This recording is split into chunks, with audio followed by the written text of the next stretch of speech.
اب الیکشن جو ہیں 14 مئی کو تو انشاءاللہ تعالی نہیں ہوں گے.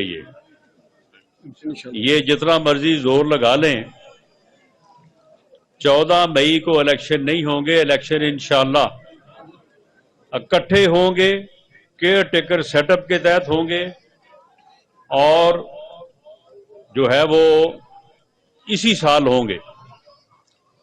یعنی یہ مئی میں اگر نہیں ہوتے تو اکتوبر بھی کوئی زیادہ دور نہیں ہے.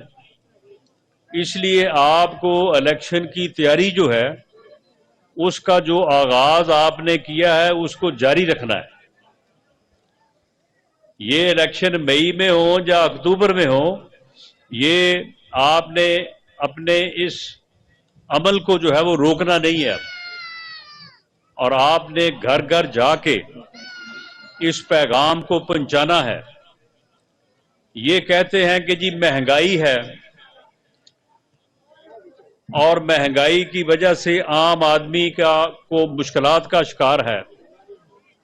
آپ مجھے بتائیں کہ 31 مئی 2018 کو جب مسلم لیگ نون کی حکومت ختم ہوئی، اس وقت جو ہے وہ آٹا 35 روپے کلو نہیں تھا.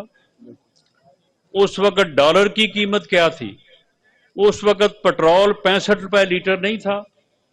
اس وقت عام آدمی جو ہے وہ اپنی گزرے اوقات باعزت طریقے سے نہیں کر رہا تھا.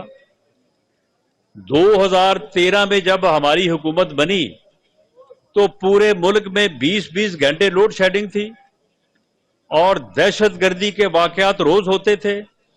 کیا ہم نے مسلم لیگ نون نے میاں نواز شریف کی قیادت میں لوڈ شیڈنگ ختم نہیں کی؟ اسٹار نیوز جیو پاکستان کے لیے